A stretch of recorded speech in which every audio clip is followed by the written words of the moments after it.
Sabe aquela matemática que muitas vezes parece só teoria de livro? Pois é, nesta revisão, a gente vai transformar esses conceitos que parecem básicos em ferramentas super práticas e essenciais para o dia a dia da produção industrial, para o controle de qualidade e para a eficiência. Olha só, tudo começa com um problema bem real. Um cadarço tem que ter o tamanho certo. Parece simples, né? Mas como uma fábrica garante que milhões e milhões de cadarços saiam perfeitos? A resposta, claro, está na matemática, em como a gente traduz essa precisão para a linguagem dos números. Então, esse aqui é o nosso roteiro. A gente vai começar construindo uma base sólida com a reta real, depois vamos pegar as ferramentas certas com a álgebra, e aí, no final, vamos aplicar tudo isso para definir as tolerâncias lá no chão de fábrica. Tudo pensado para ajudar a resolver os problemas da lista de exercícios. Vamos começar então com a matemática da produção. O importante aqui é entender que dominar esses conceitos não é só para tirar uma nota boa. É fundamental para saber gerenciar uma linha de produção de um jeito que funcione de verdade, com eficiência. Agora, a base de tudo. Pode parecer simples demais, mas qualquer medida que a gente possa imaginar, o diâmetro de um parafuso, o peso de um pacote, tudo isso existe em algum ponto desta linha, a reta dos números reais. É literalmente o mapa de todas as medidas possíveis. E o ponto-chave aqui é que não existem buracos nessa reta. O que isso significa? Significa que qualquer medida, não importa o quão específica ela seja, um comprimento, um peso, qualquer dimensão, pode ser representada nela com total precisão. Certo, agora que a gente tem a base, vamos para as ferramentas. Uma boa forma de pensar nas regras da álgebra é como se fossem as instruções de montagem, sabe? Elas nos ensinam a construir e a resolver as fórmulas que fazem os sistemas de produção funcionarem. E essas propriedades não são só regras aleatórias que a gente decora. Elas são a garantia de que os nossos cálculos vão dar certo. Não importa o quão complexa seja uma fórmula, o resultado vai ser sempre consistente e correto. É como se fosse a física da matemática. Agora, vamos focar numa ferramenta que aparece o tempo todo em medições, em ajustes finos e principalmente nos exercícios, a bendita da fração. Dominar como manipular frações corretamente é essencial. Quando a gente bate o olho numa fórmula como essa, a primeira reação pode ser achar super abstrato, né? Mas o interessante aqui é justamente desmistificar essa equação. Vamos ver como ela se transforma em passos bem práticos. Na prática, é um processo de 3 passos bem simples.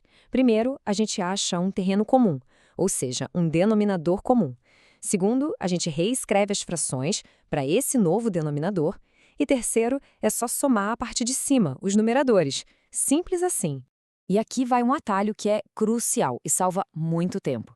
Dividir por uma fração é exatamente a mesma coisa que multiplicar pelo inverso dela. Isso simplifica e muito aquelas fórmulas técnicas que parecem um bicho de 7 cabeças.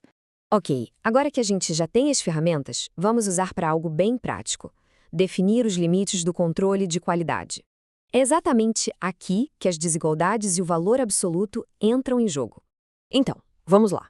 O ponto crucial do valor absoluto é o seguinte: ele não se importa com o número em si, mas sim com a distância daquele número até um ponto de referência, que geralmente é o zero. É uma medida de magnitude, por isso é sempre um valor positivo. Certo. E como a gente escreve essa tolerância de fabricação usando a matemática? O valor absoluto nos dá um jeito super elegante de dizer que a distância entre o comprimento real, que a gente chamou de S, e o comprimento ideal, que é 33, tem que ser menor ou, no máximo, igual a 0,1. Para resolver isso, o primeiro passo é abrir o valor absoluto. A gente traduz ele para uma desigualdade dupla, basicamente prendendo a nossa variável entre o limite negativo e o limite positivo da tolerância. Depois disso, é só isolar a variável S. Somando 33 em todas as partes da desigualdade, a gente encontra exatamente a faixa de comprimentos que o cadastro pode ter para passar no controle de qualidade. E, claro, esse mesmo princípio se aplica a praticamente qualquer coisa. Aqui a gente vê o caso da fabricação de papel. A lógica é a mesma.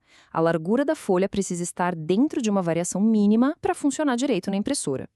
Ok, agora vamos amarrar todas as pontas. Vamos conectar a ideia do projeto, que está no papel, até o produto final saindo da linha de produção.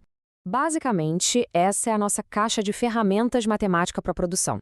A gente tem a reta real servindo como mapa, a álgebra como manual de instruções e as desigualdades como o nosso padrão de qualidade. Com isso, dá para analisar e otimizar qualquer processo produtivo. E fica o recado. Dominar esses fundamentos não é só para passar nesse capítulo, não. Essa é a base que vai ser necessária para resolver todos os problemas mais complexos que ainda vêm pela frente no curso. No fim das contas, é por isso que isso tudo é tão importante. Ter tolerâncias mais apertadas, fazer cálculos mais precisos, entender a matemática por trás. Tudo isso leva diretamente a uma operação com menos desperdício, mais eficiente e, claro, mais lucrativa. Vale lembrar que todo o conteúdo desta revisão foi baseado no capítulo 0 do livro Pré-Cálculo, uma preparação para o cálculo, do autor Sheldon Waxler. Valeu por acompanhar!